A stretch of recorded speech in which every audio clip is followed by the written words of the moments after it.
收看江苏卫视《非诚勿扰》，有请主持人孟非。欢迎大家，欢迎黄澜老师、陈明老师。《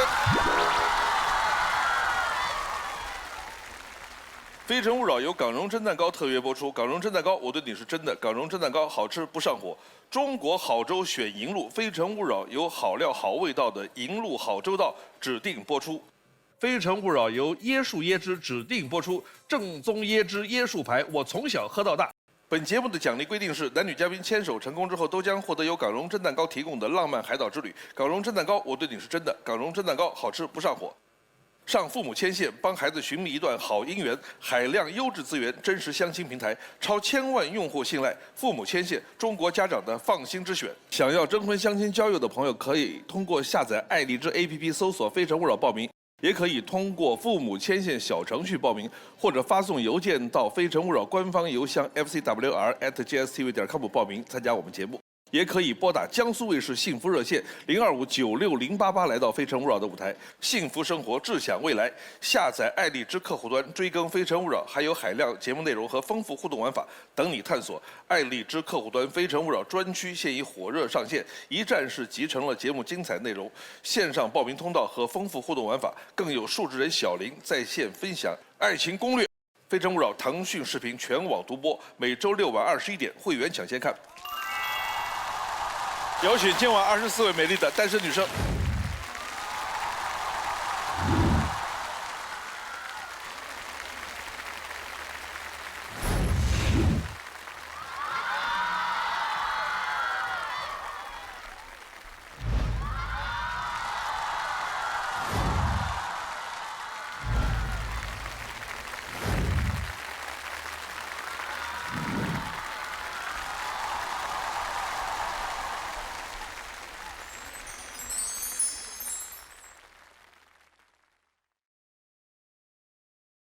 24位女生，欢迎你们，请亮灯。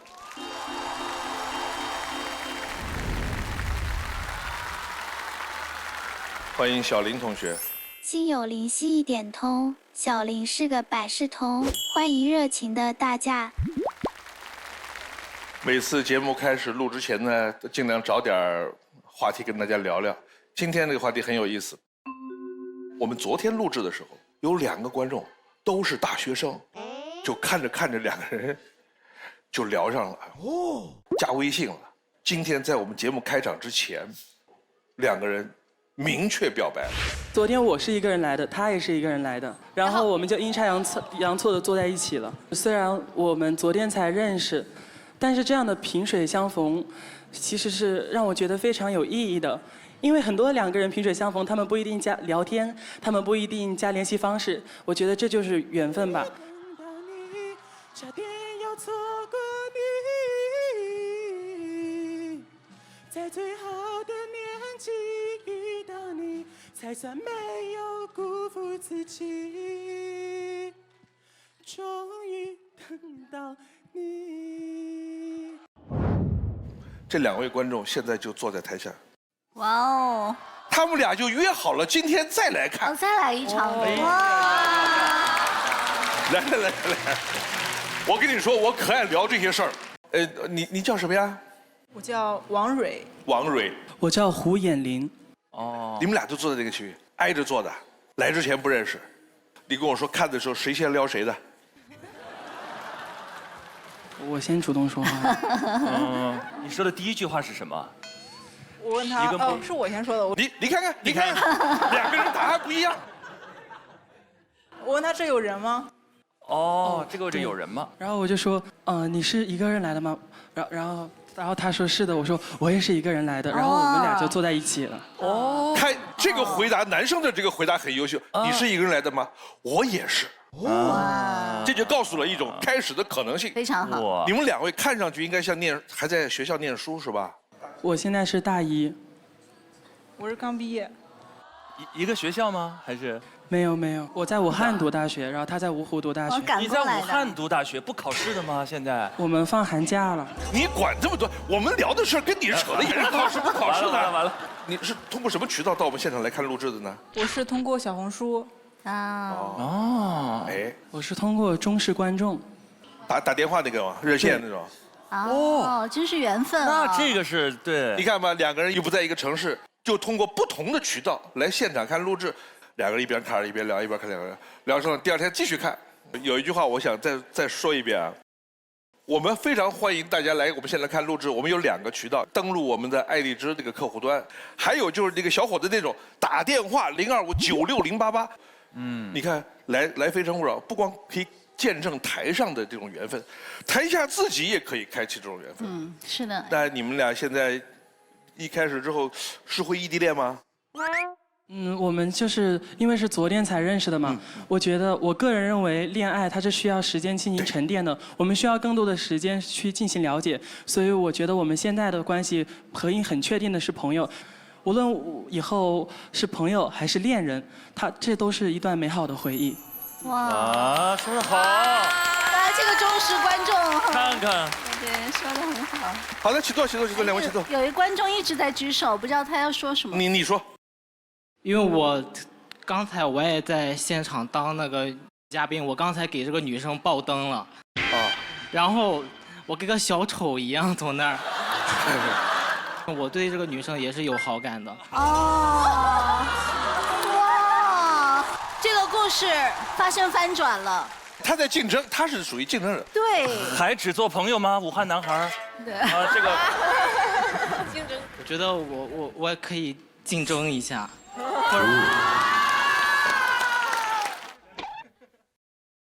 老师，我想说的是，因为我们才认识1天，他这个竞争，我觉得我没有资格去决定女生怎么样想的。我觉得我把所有的主动权交给他，无论发生什么，我希望所有的最好的选择永远是双向奔赴。哇，越说越好。你也是在念大学生？哦，对，我是济宁的，我来了现场好多次了。好多次，你大几啊？我是大1，我还给现场帮忙。哦。他算我们的义工是吧？你下次选座位的时候，你看你今天座位就没选好，你看你左边右边。你看人家他就座位选得好，所以我跟你说，欢迎你常来。你下次来的时候，我们跟导演组说，让你优先选座位。你优先选座位，你就保不齐旁边有一个姑娘。好吗？好吧，好的，好，来欢迎你，来请坐。哇，哎呀，今天刀光剑影啊！好，再次欢迎所有的观众到我们现场来看《非诚勿扰》的录制。有请1号男嘉宾。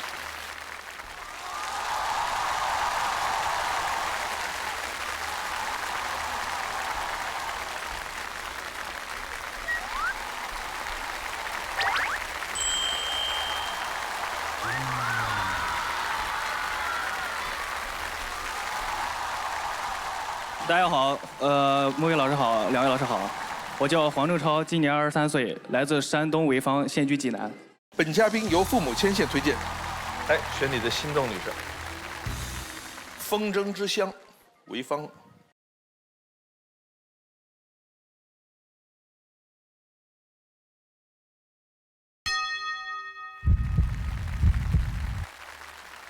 小林，1号男生推荐谁？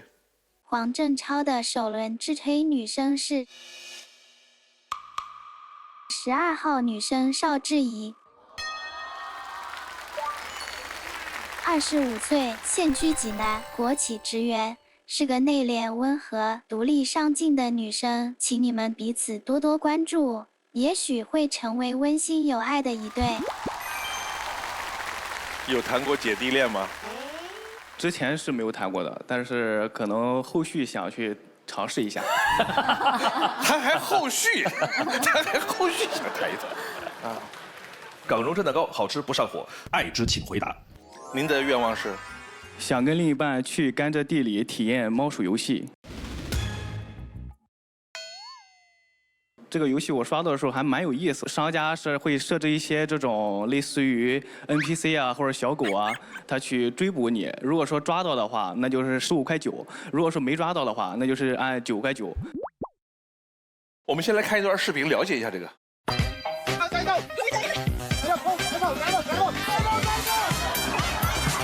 到了9.9块，没抓到还是9.9块。我是想让大家来体验这个偷甘蔗这个乐趣。太好笑了。我问问台上24个女生有玩过这个的举手看看。张晨曦、郭兰兰。18号。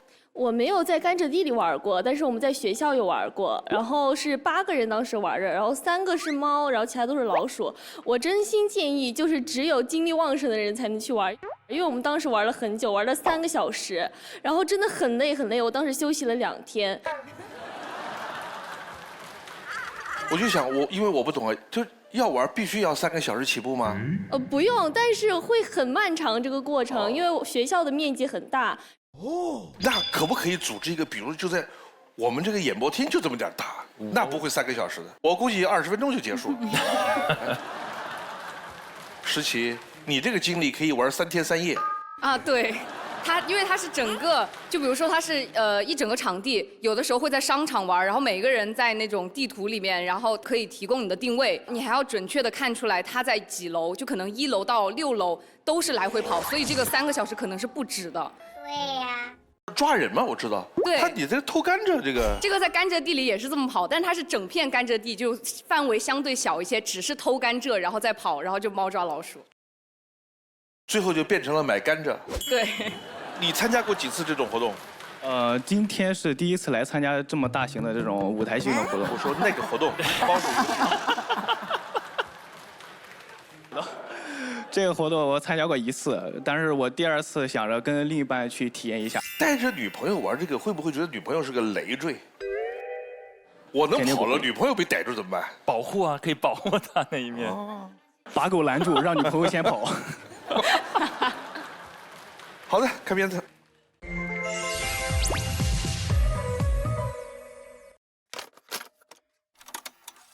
嗨，欢迎来到郑超的愿望实验室。在这里，我写下了每一个愿望，在未来的人生里都会一一实现。清单第1项，我的职业愿望。学生时期，我担任学生会主席，操刀发布校官方账号。也在工厂兼过职，每天站11个小时的工作后，我什么苦都能吃得下。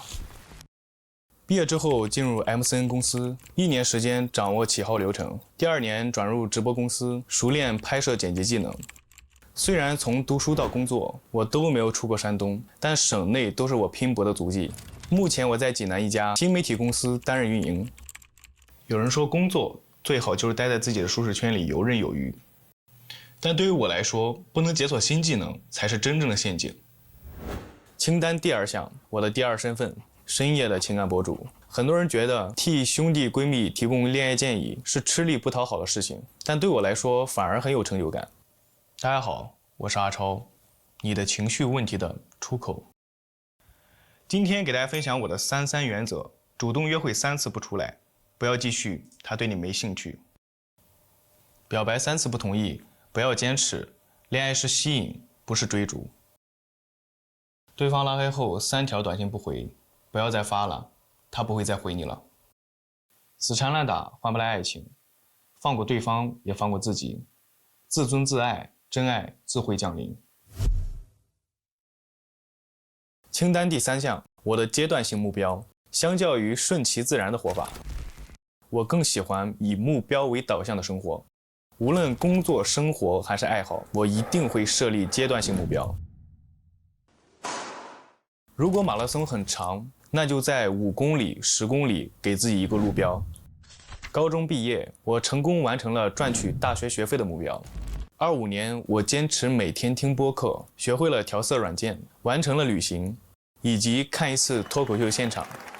26年，我要学会游泳，熟练掌握无人机，还要去新疆旅行。最重要的是，26年要遇到同频的另一半，在人生路上一起不断闯关。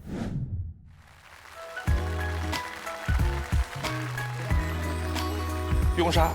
男嘉宾你好，你刚刚 VCR 里说你很喜欢帮朋友解决一些情感问题，你这个经验都从哪儿来呢？对呀。因为我是做情感博主的，所以说我接触到这一方面的情感问题还是比较多的。又绕回去了。人家说你做情感博主，他需要一些要么知识积累，要么经验积累。对呀。你这从哪儿来的呢？你不是说我天生就是，对不对？因为在第2家公司的时候，它是一个直播公司，当中有很多的这种情感博主，所以说我之前在工作的过程中，我学习到了这些他们的一些技巧。好，学习了。对。然后包括说我自己去摸索，然后发现他们能做，那我也能做呀。所以你看这话为什么我盯着问？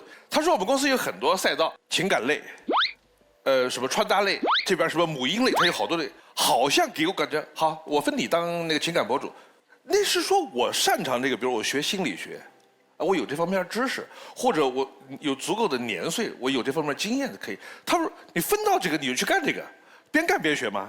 对呀。一开始是我只是说我自己的工作就是做拍摄后期这一块，只不过他是做情感赛道的，然后我才去接触到这一块。哦，我想问一问他刚才说的那个3-3制，女生的对这个事儿的认可度。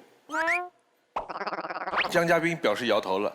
17号。我觉得这3制会不会太绝对了？就你们2个如果恋爱时长很长的话，比如说已经恋爱1到2年，难道就是如果他拉黑你3次，你也会义无反顾的不会再找他吗？对，这个原则肯定是要建立在时间长短的限制下。如果说谈了很长时间，我知道这个女生是一个什么样的脾气和性格，我就喜欢我的男朋友来找我，那我就会去找他。那如果说我每次去找他，他也不回应我，每次就是继续把我拉黑，无底线的拉黑，那我觉得就是我还是需要冷静一段时间的。我觉得在我们中国的文化里边，有些数字它是虚指的。你看，事不过3，为什么不能是2？4行不行？我约女生出来吃饭，她要对我有好感，对我有兴趣，喜欢我，有可能3次都约不出来吗？这个就是一个大概的生活常识判断，有没有可能第4就说，那要有这个情况的话，那就麻烦女生，你说我今天身体真的不舒服，拉肚子，我们后天行不行？那不就是第4次？那要主动创造那个第4次。是的。你今年2026年的阶段性目标是游泳，对，新疆是，还有一个什么？还有一个无人机。无人机，对。来说说女生，你们2026年阶段性目标有没有分享一下？江嘉宾。我的2026年目标就是我能尽快的从《非诚勿扰》的舞台上嫁出去。我觉得那个东北的那个穿紫毛衣那个不是挺好的吗？他想要个家。他是不是喜欢弟弟款的？24号。我在2025年的时候接触了一项新的运动是攀岩，然后我在2025年成功的登上了一个 V3线，就是等级3的一条攀岩线路。然后我希望我2026年可以再上2个等级，在2026年底的时候攀到 V5。对，也很刺激的挑战。哎，我也觉得生活当中，只要有那个阶段性的目标，我们不一定把这个目标设定为一定是什么工作成就啊或者什么的，它就会让你的生活变得多姿多彩，或者有某个盼头，它就会形成生活的一种节奏。比如说最容易办到的，去某个没去过的地方，尝试一点没尝试过的事儿。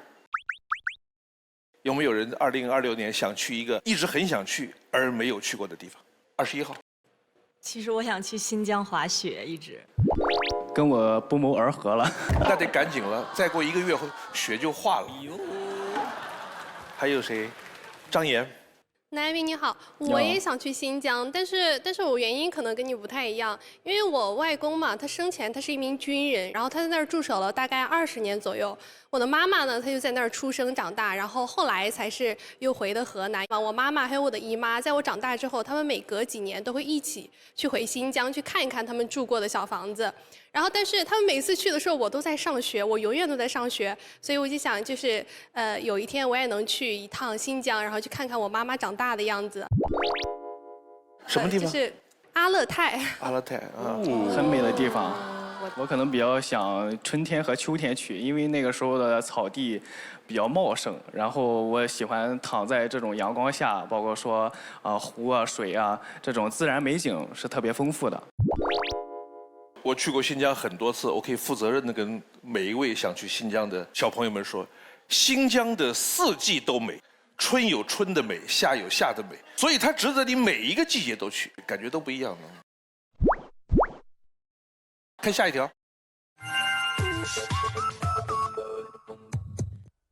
作为一个情感博主，分析别人的感情头头是道，但面对自己的感情却是茫然无措。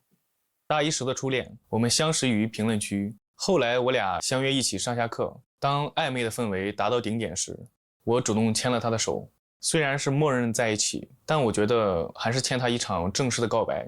于是我在操场里摆满了蜡烛和鲜花，还动用了无人机拍摄，连学校官号也转载了我的告白仪式。但这场告白并没有换来持续的爱情。交往后的第3个月，她从不会主动联系我。我和她的对话和 Siri 一样，永远都是我问她答。和她沟通，她却说：“你第一天认识我吗？就是不喜欢聊天啊。”可我记得我们不是一起聊得来才在一起的吗？原来在分手的那一刻，连喜欢的理由也能变成分开的原因。第2段的他是我的高中同学，印象里非常优秀的他。第一次见面，他竟然跟我说想吃炒菜，让我觉得很特别。后面我准备了当时流行的乌梅子酱，驱车几百公里，从济南到潍坊找他告白，却在半路遇上了车祸。确认没有大碍后，我和他说不能按时到了。他在电话那头很着急的样子，却让我觉得很感动，并且还帮我在事故地安排了住处。那次之后，真的觉得什么事情都是瞬息万变的。原本我觉得2个人认识3、4个月，了解了彼此之后才可以告白，但这次事情之后，我认为喜欢就可以随时告白，没必要给自己给感情设限。于是处理好事故后，隔天我就向他告白了。但没想到这段感情的结局也像车祸般烂尾。异地3个月，我们并没有争吵，我突然收到他性格不合的分手通知。我在他家门口等了3个小时，但却连面都见不着。想弄清原因，却只得到谈够了敷衍的答案。这段究竟是为什么分开，我到现在都没有得到确切的答案。朋友说一直不吵架就是隐患，我不明白，但我认为他已经做出了选择，那我也没必要再死缠烂打。看过许多的故事，听过很多的爱情道理，但情感博主还是没能找到自己的真爱。希望这次飞城之旅，我能找到属于我的答案。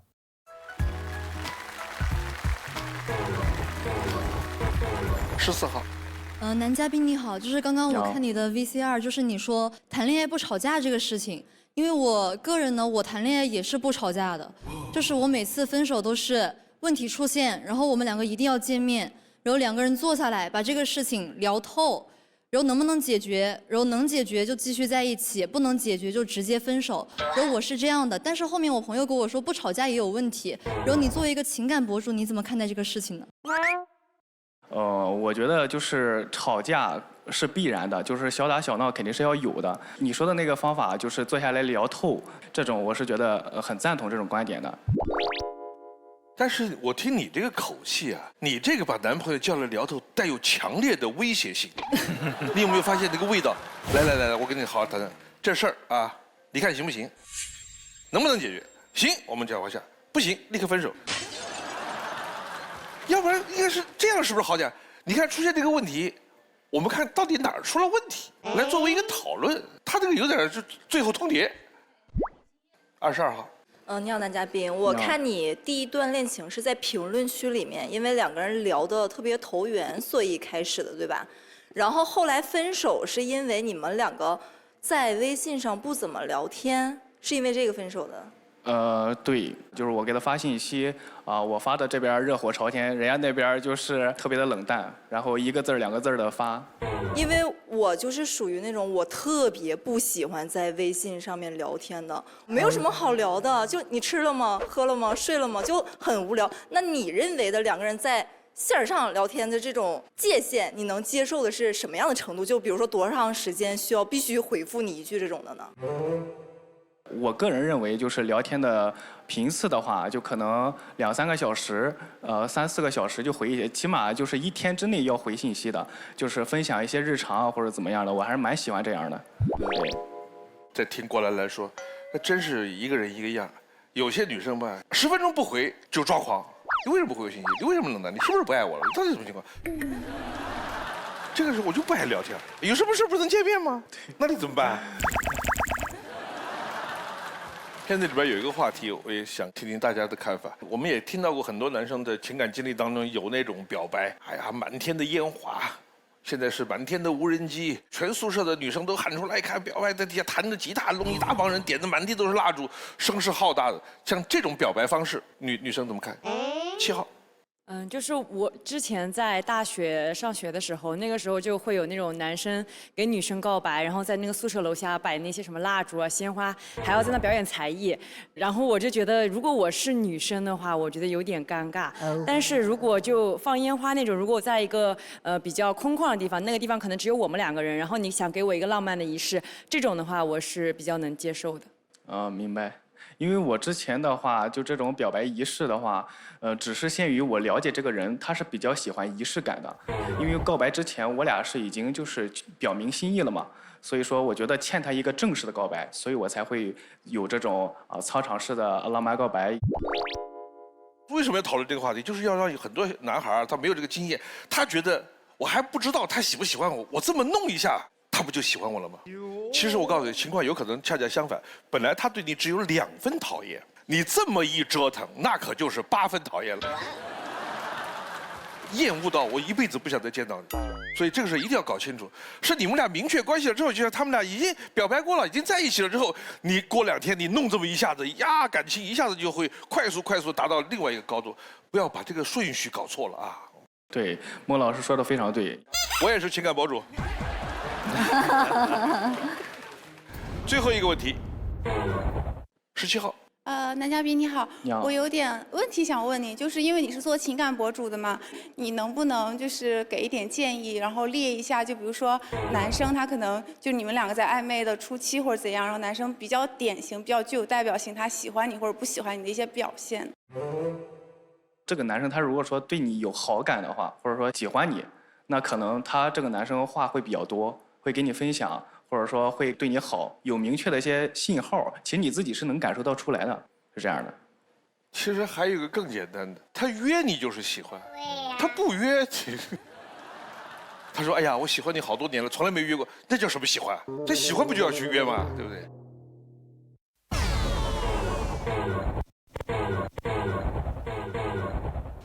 现在留灯的是16号、21号、23号，上去灭掉1盏灯回来。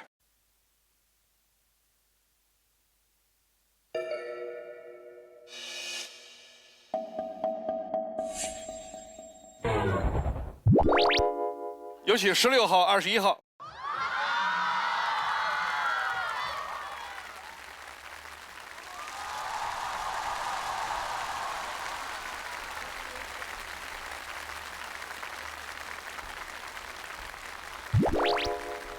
男嘉宾的心动女生看大屏。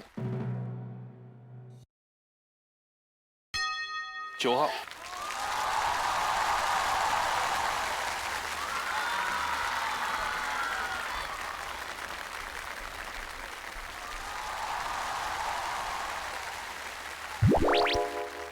我们来看一下女嘉宾的资料。朱静，理想的她，钟爱的娱乐，我的脾气。我的脾气。作为一个山东女生，性格里少不了热情豪爽，处事也比较独立乐观。恋爱时或者跟朋友一起时，又具备快乐小狗的乐天派性格。翟雅丽，爱自由，这是我期待的她。期待的她。受上一段感情的影响，希望对方情绪稳定且有责任心、有边界感，且对我的工作能起到引导性。你什么工作？我是做汽车主播，也有做过带货主播。最重要一点，不能打人。这个情况不会出现。11，期待的他，你不知道的我，想和你做的事。你不知道我。我叫11，一个名字简单，但是生活中却处处充满了反差的人。见到你第一眼，觉得你好高冷，这句话我早已经听倦了。但其实这才是真正的我，一个一开口就触发半永久笑脸的人。冷脸只是社恐人的保护色罢了。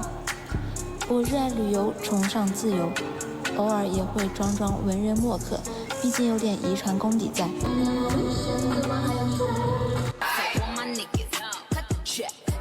翟站在舞台上是我一直不愿意放弃的事情。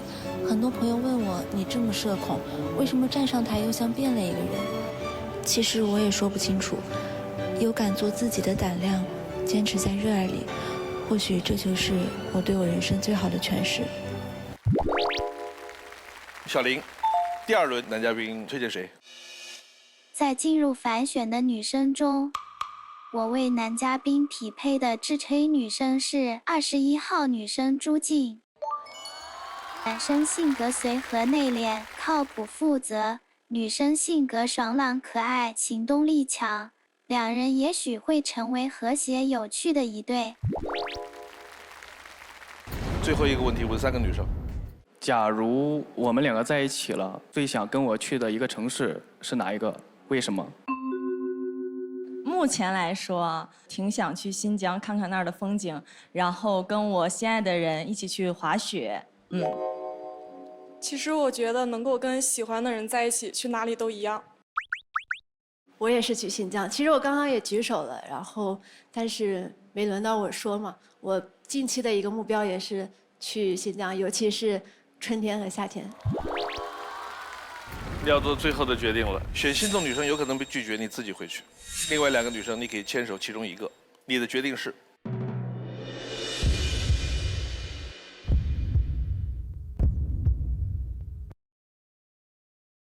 花开有时，不负期待。非诚勿扰，马上回来。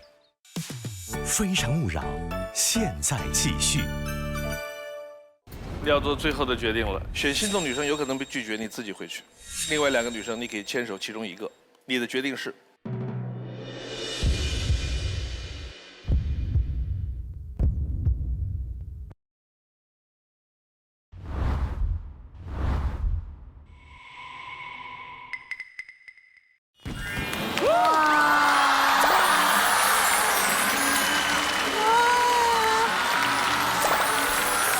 好般配啊！恭喜男女嘉宾获得了由港荣蒸蛋糕提供的浪漫海岛之旅。港荣蒸蛋糕，我对你是真的。港荣蒸蛋糕好吃不上火。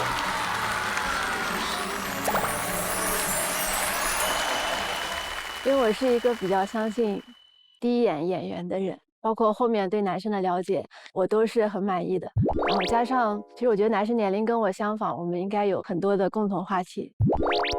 他当时回复了我一个去新疆，然后也比较喜欢春天，秋天去新疆，所以这个点蛮打动我的，因为也给了我一些契机，觉得他是对我有感觉的，所以我才去选择他。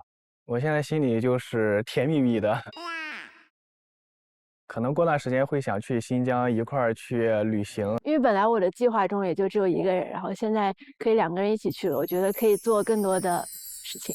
港荣蒸蛋糕，我对你是真的，让我们一起出发吧。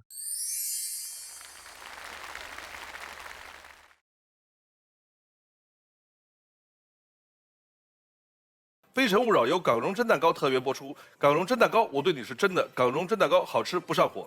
非诚勿扰由椰树椰汁指定播出，正宗椰汁椰树牌，我从小喝到大。有请下一位男嘉宾。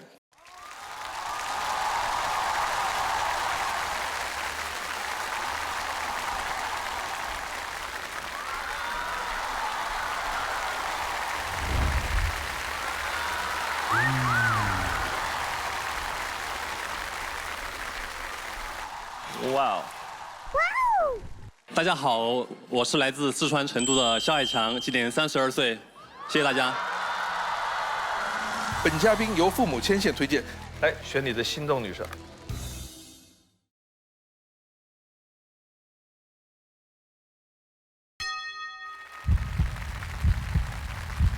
小林，2号男生推荐谁？肖海强的首轮制吹女生是13号女生雍莎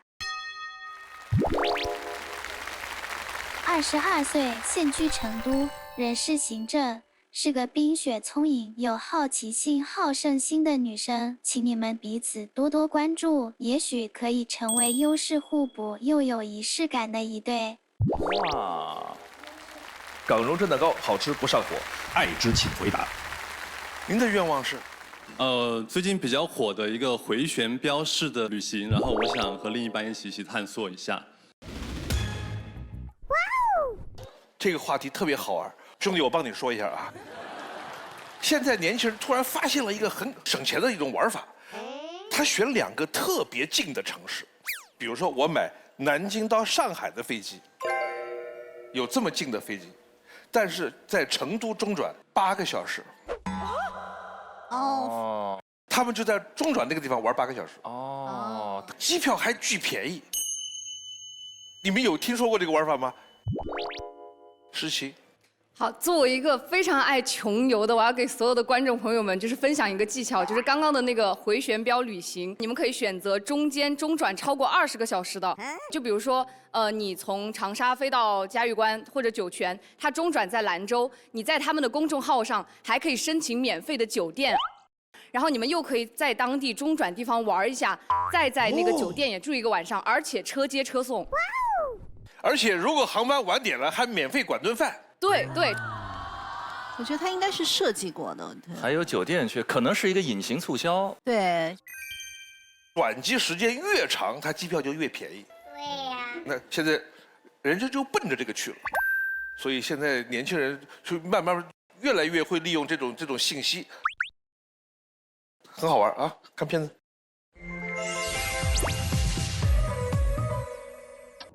有人说傻是缺点。但我偏觉得一个人的身上都有一些倔强的傻。我叫肖海强，我有3傻，是藏在热爱里的执着，创业中的勇气，更是对家人最纯粹的真心。朋友们会笑我傻，说爱好太多根本顾不过来，可我偏带着股执拗钻到底，样样通就绝不样样松。喜欢健身就每周5次雷打不动，自学吉他、钢琴。从机械的模仿到登台弹唱，即使毕业多年，也从没有停止过练习。考摩托驾照，玩 cosplay， 追滑雪梦，每股傻气都是我热爱的底色。前段时间去丽江旅游，然后那个主唱呢就拉了我上台，然后让我去表演一下。当时台下的观众呢也非常给力，然后就跟我一起合唱，非常的感动。所以我现在不管工作再忙，我都会留时间给我的爱好。当然呢，还有一种更好的方式，就是能够把我的爱好能够变现。现在我和朋友合伙开办了一家运动俱乐部，在成都有3家门店，上万会员，经营2年多，也算稳定。当然了，在创业当中呢，也会有很傻的地方，也踩过很多坑。比如刚开始毕业的时候呢，没有什么经验，当了2个月的游泳教练，我就想着自己能够去开一个游泳馆，最后呢就是血本无归。然后我又去卖鸭脖，当时觉得好吃，然后我自己想尝试，结果呢朋友都说我很傻，果然哈我就没有把这个事情坚持下来。现在回头看，这些傻事其实都是最珍贵的经验包。开游泳馆的失败让我摸清了运营的门道，卖鸭脖让我有了不管做啥都有迈出第一步的勇气，就算输了也能攒下经验。我这股倔强的傻气，其实最早是外婆宠出来的。小时候家庭情况特殊，是外婆一手把我带大。她总说我傻孩子，可却把我所有的想法都放在心上。印象很深刻的一件事就是我外婆过生日，我给她送了一束花。她当时说我很傻，送花很浪费，还不如买吃的。只有我知道，我外婆这一辈子都没有收到过花。虽然她嘴上说的送花很浪费，但是她其实很开心，她抱着那束花发自内心的笑。我始终相信傻人有傻福，这份傻气让我认真对待每一份热爱，也让生活回馈我最踏实的温暖与幸运。希望能遇见你，把我的这份福气也能传递给你。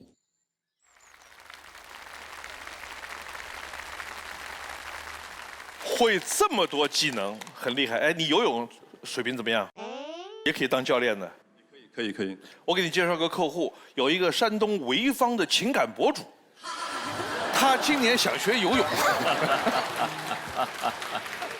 11号，梁嘉宾你好，很少会有人用傻来形容自己，这个傻是你自称的、自封的，还是说朋友都这样说你？这个问题把我问住了。其实我觉得，有一个成语叫做我们大智若愚哈，就是有些时候你不要去太多的去计较一些事情，然后我们在任何事情的时候呢，可能就是相对而言多忍让一些，大家能够保持一个合适的一个状态和距离，然后就这样。我觉得这就是聪明人应该有的样子，就怕这个什么呢？其实真的啥本事也没有，哎呦，样样会，样样都懂。有没有这样的傻子？有的。18号。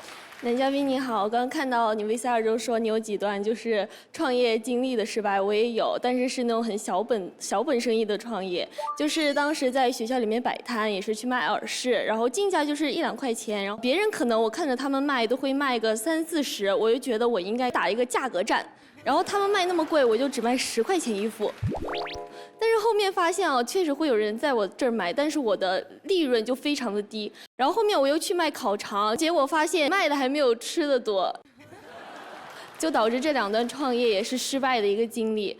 但是我觉得就是其中也会总结出一些小小的一些道理，我觉得这都是一个非常好的一个经历的。对，然后最主要的是一个勇敢，我觉得就是很多事情你想了之后你一定要去做，成功了我觉得也是一种收获，没成功也是一种经验，就挺好的。是的，非常棒。他有这么多技能，其中还会弹唱。对，来一个。好。给大家带来一首逃跑计划的1万次悲伤哈。Tonight， 是否又要错过一个夜晚？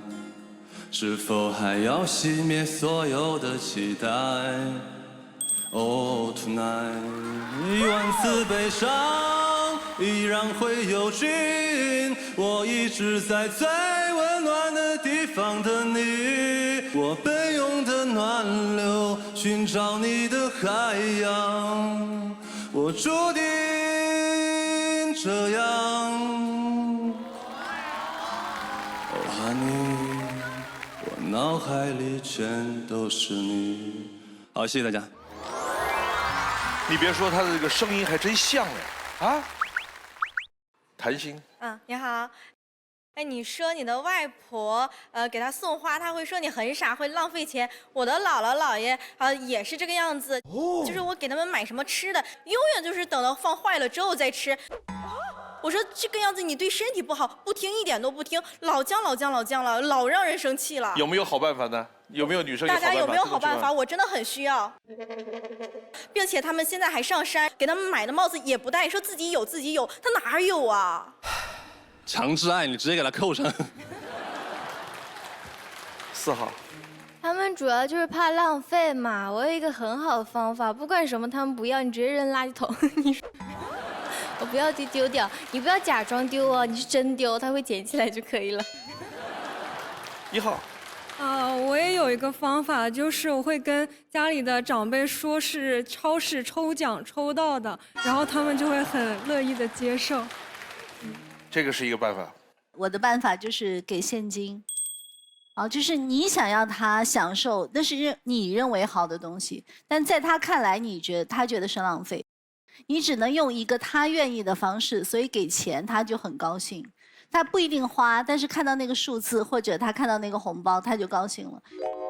要有针对性的，比如说我对我妈就是，你跟她说，哎，你尝尝这个草莓，哎，我不不爱吃草莓。我说这个，从新西兰过来的，这2万块钱一斤，不是就换了2万块钱一斤？哦，那我尝尝，我每次都这么骗她。我妈一算下来，我1年给她吃的东西大概有100多万。但是好用，她说这么贵怎么让我尝一下？刚才他说到了，就对他影响最大的一个长辈，你们生活当中童年影响最大的人是谁？15号。我也是算是我的二姨，就是我妈妈的姐姐。从小呢，我妈妈可能比较忙，然后我就交给我二姨带。然后我记得有一个让我印象深刻的事情是，小时候我在学校里受欺负了，然后我的二姨夫呢，第2天就冲到教室里，然后指着所有人说：“你们谁欺负他，站出来！”然后从那以后，就是再也没有人敢欺负我了。有一个好的二姨夫，对呀。郭兰兰。对我人生影响很大的一个人是我的表姐，她是比我大2岁，然后她上哪个小学，我上哪个小学。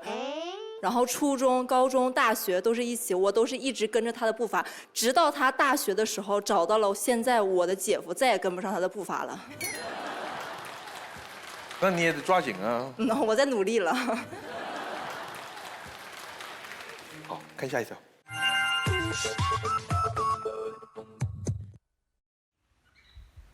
最难忘的恋爱是在大学。故事的开始是他主动要了我的联系方式，在我还没有见过他的时候，他却已经向我提出了一个有趣的约定。看我们谁能在人群中先认出对方，赢了的人可以提一个要求。于是赢了赌注的他又提议和我玩一个游戏，模拟7天恋人，我们要像情侣一样相处7天。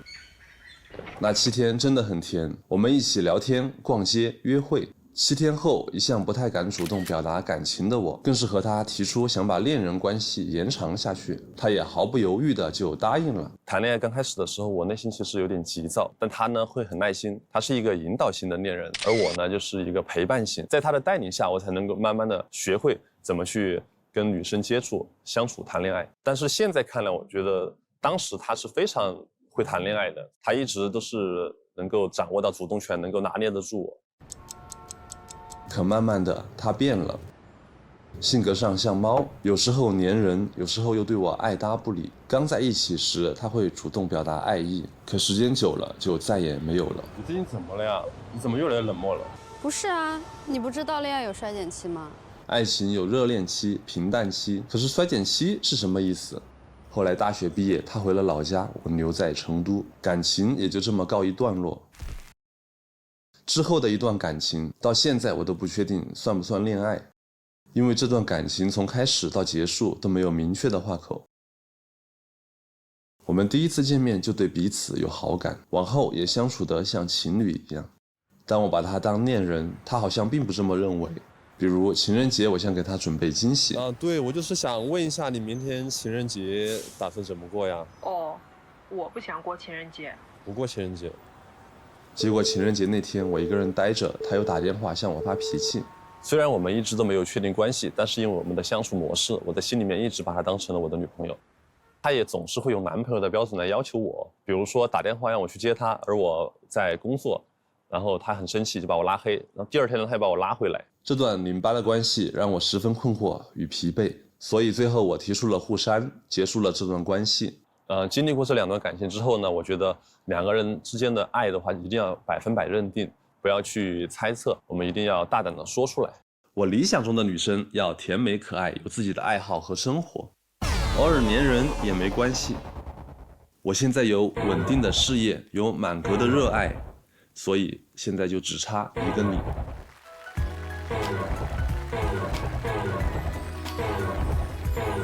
祝庆。男嘉宾你好，就刚才我看 VCR， 你说你有一段恋爱，就是女生比较主动，所以你在恋爱里是算比较被动的吗？有些时候可能会主动，但可能大多数我是比较被动的。好，谢谢。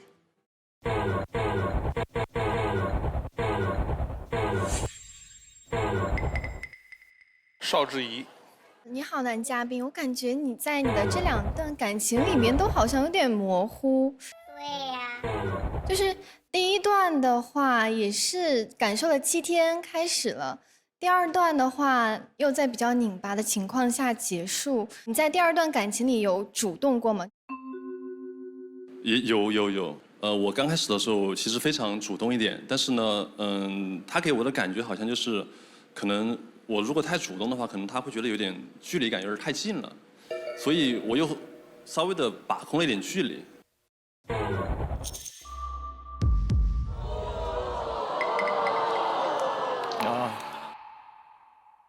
哎呀，我特别理解女生灭灯，就是其实女生都挺害怕遇到被动的男人的，因为有些时候被动你会觉得哦，他是不是脾气好，他是不是万事留3分？比方说前一个男嘉宾说3次约不出来就算了，我觉得那个背后是带着一种对人不确定性的退缩。对。就他如果说那个女生我不想过情人节，哎，怎么了呢？对吧？我好想跟你一起过啊，是。那我们俩的关系你怎么想呢？就是好像一直不敢问这个问题。既然已经交往到这个程度了，那说说我们现在的问题是什么，对吧？你怎么想我，我怎么想你，我们想未来怎么交往。主动的人，他首先是自信的人。被动的性格背后是什么？是不敢表达，怕表达被拒绝。就是这个背后其实藏着一些自卑。我再稍稍补充一点，其实任何一个场景当中，每一次的沟通其实都有特定的情况和具体的细节。但你知道，人如果在一个自卑和怯懦的保护壳当中，他不愿意去探求你在想什么，他愿意去相信我坚信什么。3-3原则这种说法特别有利于在新媒体上的传播。新媒体当中传播的第一特点要短，第二要利落，第三有可执行性，第四要满足你的情绪价值。3-3原则完美匹配，非常短。怎么操作呢？发3次。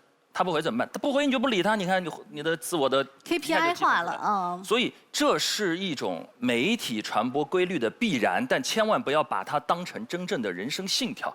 就现在很多孩子刷哦，3-3原则，哎，就应该这么干，不是这么干是对的，是因为这么干传播速度最快，所以它会成为绝大部分的新媒体的导向。但是如果说一代人看到的绝大多数都是这样的观点，并且迅速简单化成为自己的思维方式，就迈入了简单化和绝对化的倾向。他不再会想你每次在想什么，他没有那个勇气往前一步，所以反而人与人真实的距离会一点一点拉开，这就形成刚才所说的模糊、不果断、犹豫，甚至有些优柔寡断、进退失据的一种内在的心理机制。这是也供男嘉宾分享。再见。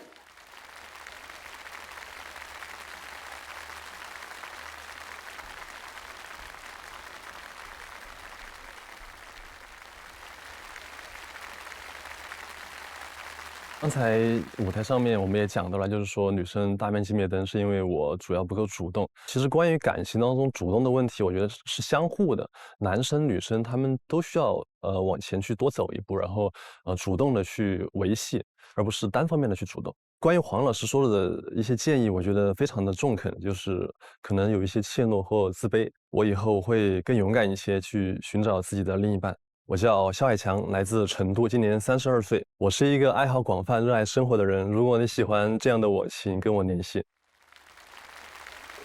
互联网平台的这种大数据的投喂，现在给我带来很大的一种困扰。大家都知道很简单，你在这个视频上停留的时间长，大数据就哦你对这个有兴趣，再给你推这个。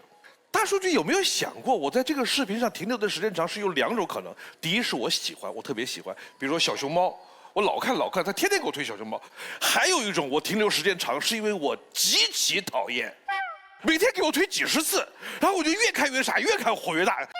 其实他也说的对，你讨厌吧，你讨厌也是流量啊。他知道你讨厌，他就猛给他推。我也得改一改我的策略了，真的我得放过他，我得拉黑。所以这个故事告诉我们，真正讨厌你要放下他。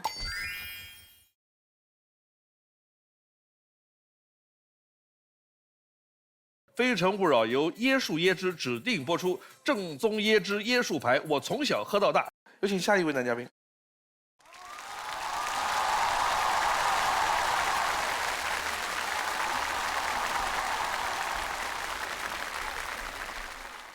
港荣蒸蛋糕好吃不上火，提醒您马上回来。港荣蒸蛋糕好吃不上火，提醒您精彩继续。有请下一位男嘉宾。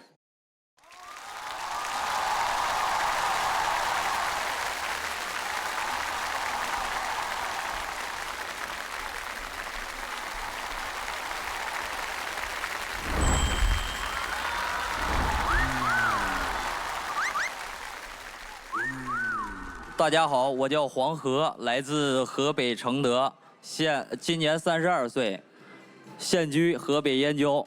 本嘉宾由艾丽芝推荐，这么近那么美，周末到河北。对，哎，全知道。来选你的心动女生。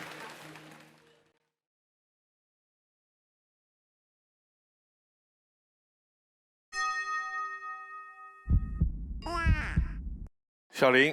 3号男生推荐谁？黄河的首轮直推女生是23号女生黄迪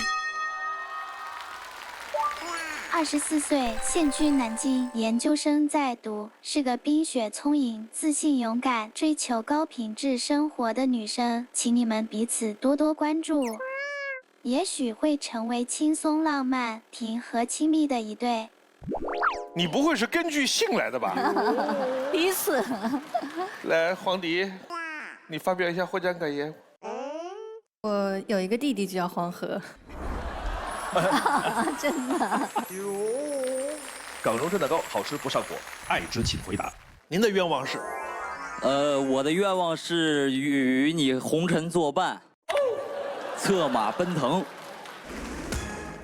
好，这是指什么呢？这指因为我的老家是地处于河北承德嘛，因为从小生长在草原，并且我也是从小喜好骑马，因为也是真正的一个满族人。哇哦！包括就是每一年都有这一个鼎盛王朝康熙大典，是一个文旅活动。对。Cool。你会骑马？对，所有满族人从小生下来以后，可能就是有这个基因。你还有你知道自己家的老姓儿吗？就是那个满族的姓儿。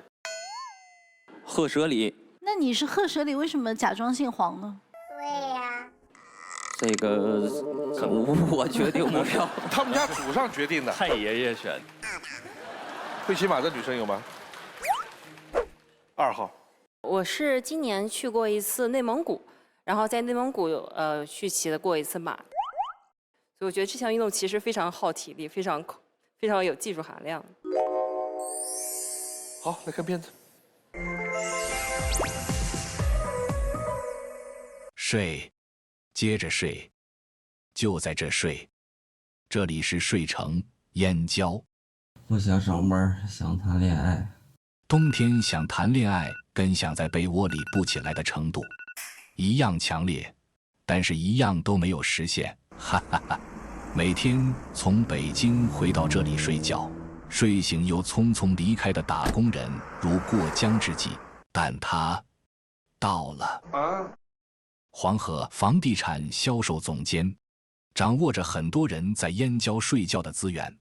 总监一路走来赚了3个亿。一个回忆，我刚入行的时候，只能在外面发传单，没有资格在里边接待客户，有种过街老鼠的感觉，特别的卑微。我花了1年的时间进入到了内场，不到4年的时间，我就做到了销售总监。最高峰时期是1个月卖了19套房子。一个失意，想谈恋爱，哈哈哈，一个不容易。时常会帮助刚入行的新人和许久没有开单过的老人。我的职场关键词是帮传带，我相信人的互帮互助，最后都会回馈到自己的身上。下了班，总有些不着急回家，在车里独自坐坐的时候，上了点年纪的人都会懂，哈哈哈。好销售要耐得住寂寞，好客户要经得起诱惑。买房子可以简简单单，但绝对不能随随便便。爽了，但没几个赞，哈哈哈。我认为爱情的甜能掩盖所有的苦。如果女朋友嫌我工作忙，我可以换工作。我愿意为了爱情主动牺牲掉一点事业，爱情大于一切。这是多有诚意的爱情买卖，而好的销售不会只懂一样买卖。我工作忙，1年到头很少回家，家里有很多地，主要种植的是油麦和胡麻。未来如果有机会的话，我想开一个助农账号，宣传家乡好物，帮助家乡。让我们期待农业界的李佳琦冉冉升起，哈哈哈。哈哈哈。好久没有看这个比较有特点的，哈哈哈，很有意思。3个亿销售，一个不容易，一个是回忆失忆。14号。男嘉宾你好，就是你刚刚短片里面说你觉得爱情大于一切，甚至为了爱情可以放弃自己的一些事业。请问你是从小就这样吗？还是受什么刺激了？其实我是一个对于情感之路上比较晚熟的一个男人。然后我母亲跟我说，跟女生牵手会怀孕。完了之后呢，可能那会儿自己的理解能力可能不太够，就是一直到工作以后才去谈第一段恋爱。我觉得爱情的甜可以掩盖到生活当中的苦，所以说我愿意为爱呢主动奉献出一些东西。1号。男嘉宾你好，就是我听到你3个亿嘛，我觉得很有特点。我想问你，你的不容易的这个阶段是什么东西支撑你走过的呢？是谈恋爱吗？因为当初在北京工作的那个比较难找，也就是看到了身边朋友对于这个房地产赚了好些钱，对于金钱那种欲望，我觉得每个人可能对钱都很有欲望。但是有一个晋升资质，就是每3个月销冠可以晋升到内场，也就是通过自己的努力，最高的1个月是卖了19套房子，最终就是做到了销售主任这个位置。那不就是销冠了吗？对，我觉得销冠在每一个公司里边都是神一样的存在。对呀。横着走吧。就是销冠在老板面前说话都是拿鼻孔看着他说的。我看一些短视频，就搞些就是小的公司，老板看到他，哎，怎么不喊人啊？那个销冠比他爹还拽。谭鑫，男嘉宾，我想问一下，就是你一般工作的时候，你怎么去判断一下这个人是不是你的精准客户？你会观察他哪几点呢？一个客户从外表，从就是各个方面，你是判断不出来他是否精准。只有就是说，在我给他介绍房子的过程当中，一步一步的去了解。那是不是每个客户来了之后，你都会很热情的去接待？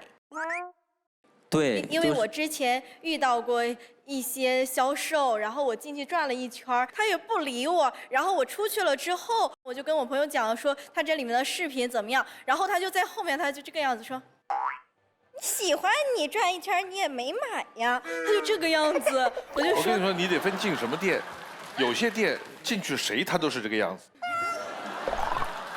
你能不能跟我们分享一下，就是说在售楼的过程当中，哪样的说话是要避免的？就像刚才那位女嘉宾问的，就是说是否会热心的去接待每一组客户。就比方说一套房子，正常的可能新人小白进来的时候，他觉得人家穿的就是衣衫褴褛的时候，他买不起房子。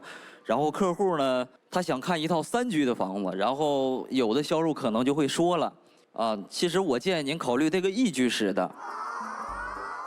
感觉被侮辱了，我看我穷，只能买1居室的。其实这个东西就是属于一个大忌。你正常的来说，就是我们要给他介绍这个3居，然后它的一些性能呀，包括就是说这个房子的一些的优劣势呀，要给他介绍出来。到最后，所有的客户全是他自己心里边有一本账，然后就是真诚才是必杀技，我觉得。王老师，我也拿过房地产销冠。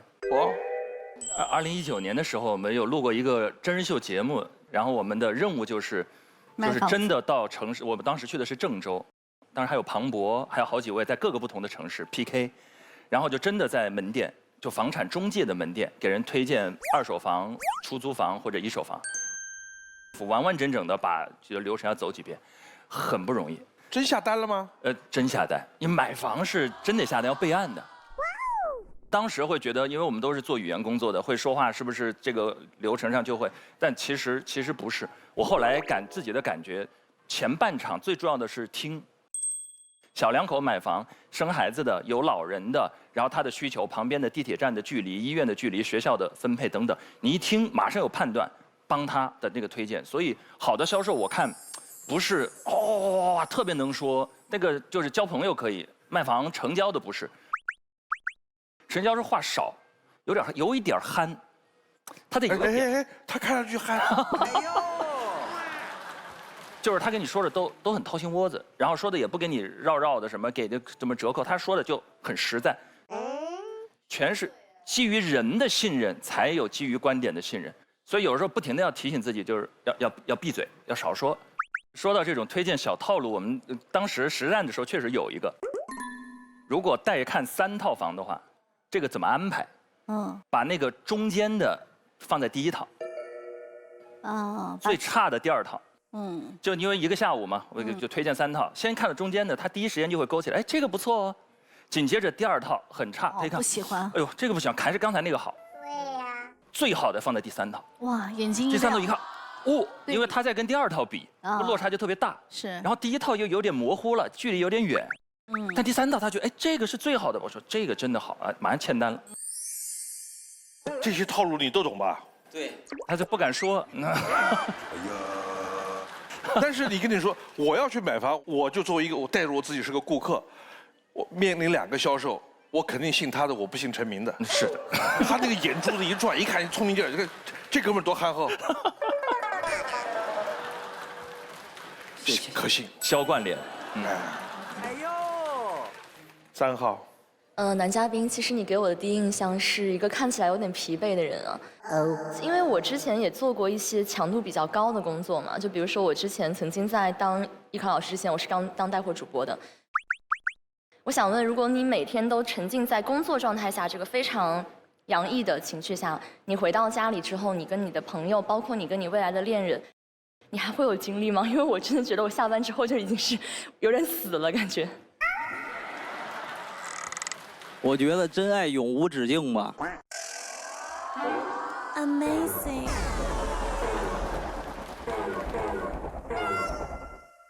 我跟你说，能做成销冠，他必有过人之处。他这句话就是有分量。小林，关于家乡的好物推荐的，你有没有什么销售的一些模式啊？我走过最长的路就是直播间的小套路。红粉是直播。福袋标，送福袋，送福袋，小赠品。打折。哦，平替。哦。稀有式。专柜12。我在看这几种类型的时候，我就在对应它这个油麦怎么卖。你怎么宠粉啊？每人送200斤。看下一条。所有人类在情窦初开之后，都需要面对一个难题，那就是寻找配偶。小时候我妈管得特别严，不让我跟女孩子玩，说跟女孩拉手会容易怀孕。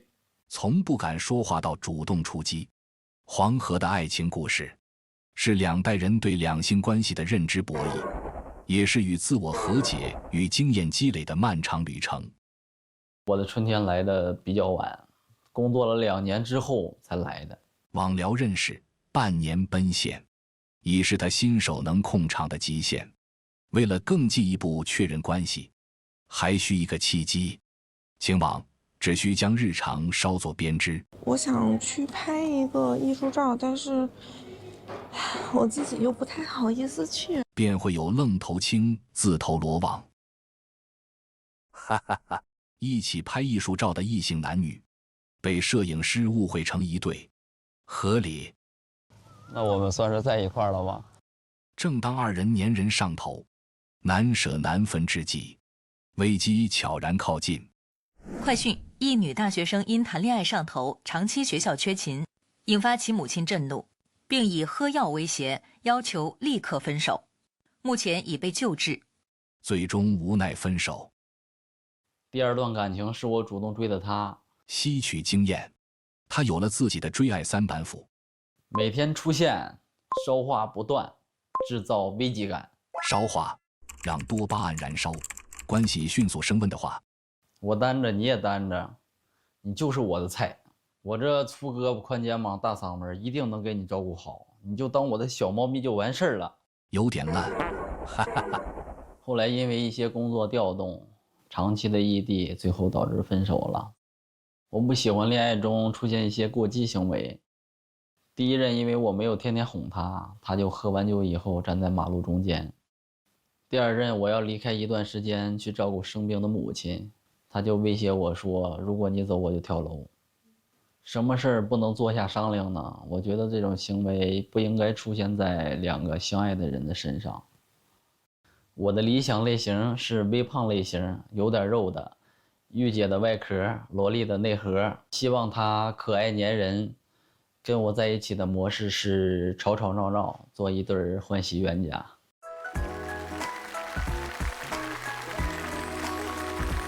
你妈是什么时候跟你说牵了女生的手会怀孕的？我读中学的时候。哦。你们回忆一下，在你们学生时代，父母说过类似离谱的话，还有什么你们能想得起来的？在一平，我爸会跟我们说，这个世界上除了爸爸，所有的男人都是坏人。15号。我妈妈跟我说过，说人不可以貌相，你看我就找了你爸。哎，其实真的是，你说女生的恋爱观更容易从爸爸这儿来，还是从妈妈这儿来？我觉得妈妈的影响可能要大一些吧。所以妈妈说的什么很重要。那个恋爱3板斧是哪3板斧？这个说，每天出现，还有一个什么烧化，还有第3个呢？制造危机感。哦，制造危机感。哎我这个第3个我不太能理解，前面2个就还可以。你们怎么看那个3板斧？18号。就比如说2个人已经在一起之后，然后比如说身边会有异性，然后来向你要微信，然后就会跟他说，哎，今天有一个长得还不错的一个男生要了我的微信哦，然后这样就会制造危机感，让另外一半觉得好有魅力啊。就像刚才今天节目开始，这哥们儿干的事儿，就是给他们俩制造了一点危机感。哎。整个录制过程当中，我经常时不时的就会看他们2个。哎，他们俩一直在那说，一直在那说，一直说小话。是的。邵志怡，你好，男嘉宾。那我想问一下你，那你觉得是多一点真诚好，还是多一些像你 VCR 里面的3项条件比较好？对呀。因为那是曾经，现在我觉得真诚就是必杀技，没有真诚就没有接下来的反转故事。最后一个问题，6号。男嘉宾，你可以给我举一个你是怎么制造一个危机感的例子吗？我就拿我个人的 VCR 的那个说一下吧。就是我在追求他的时候呢，他比较高冷。他当初是开了一个奶茶店，就是我本来就是不爱喝奶茶。我第一次去喝奶茶的时候呢，然后他没有搭理我。然后我一天去连续喝了3次奶茶，然后他还没有搭理我，然后紧接着以后我每天都去，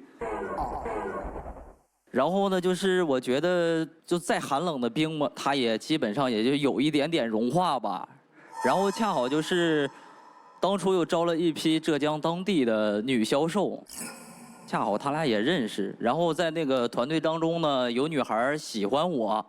然后我就是让他帮我带一句话吧。带了一句什么话？就是有女孩追求我。哎呦喂！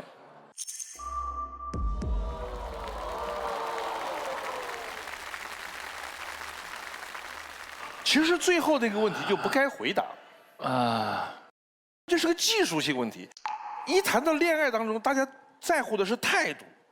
爱情当中一谈技术问题，就容易给人一种负面感受。可怜的小乖，好男人啊，挺好男人。对，传统好男人。这个问题出在你妈妈那句话上，这是有2个原因导致，一个是你妈妈给你的这个陈述方式，第2个是你到了中学之后还信，就这件事儿可能问题更大。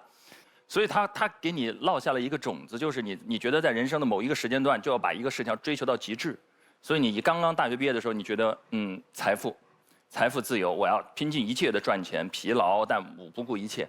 然后现在这个时间点到了，你觉得爱情，所以你展现出稍微有一点恋爱脑的状态。你说为了爱情，我可以不要事业，我可以辞职。这个就他不够平衡，他不够自如。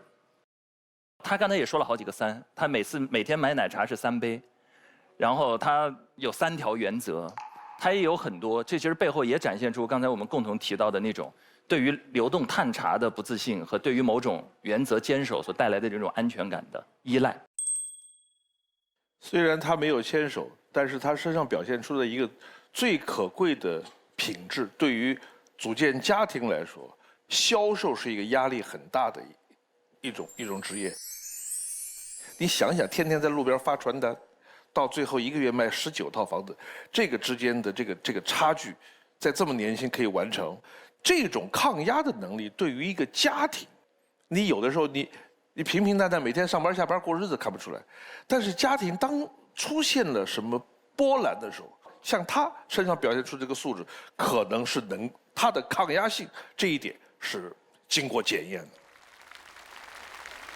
好，再见。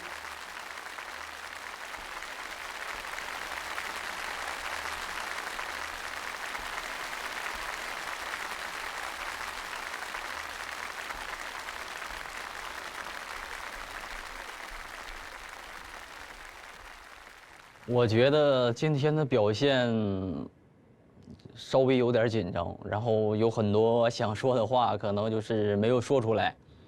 我觉得今天被灭灯的原因是感情经历比较少，然后在回答感情的问题上呢，经验有点不足。我叫黄河，今年32岁，现居河北燕郊。如果您喜欢我，就跟我联系吧。还记不记得有一个家里边欠了1200万的那个小伙子，从20多岁到30多岁，通过10年还了1200万的债。刚刚我们看到一个河北的小伙子，从在路边发传单，一步一步的成为房地产的销冠。现在的年轻的男生，其实他们的生活的压力是非常大的。我们在这个舞台都能感受到他们的这种抗压性。其实现在很多的男人是值得获得爱的。花开有时，不负期待。非诚勿扰，马上回来。非诚勿扰，现在继续。感谢港荣震蛋糕特约播出，感谢非诚勿扰官方指定产品银鹭好周到赞助播出，感谢椰树椰汁对本节目的大力支持。幸福生活，志享未来。下载爱荔枝客户端，追更非诚勿扰，还有海量节目内容和丰富互动玩法等你探索。想要征婚、相亲、交友的朋友，可以通过下载爱荔枝 APP 搜索非诚勿扰报名，也可以通过父母牵线小程序报名，或者发送邮件到非诚勿扰官方邮箱 fcwr@gstv.com 报名参加我们节目，也可以拨打江苏卫视幸福热线025960088来到非诚勿扰的舞台。看节目、查资讯，欢迎登录荔枝新闻、大蓝鲸、新浪新闻、一点资讯、Zaker 360娱乐，了解更多详情。上微博搜索非诚勿扰，参与讨论，分享你的恋爱宝典。上 WiFi 万能钥匙，免费流量用不停，陪您畅看非诚勿扰，连接你我心意。谢谢收看今天的非诚勿扰，下期同一时间再见。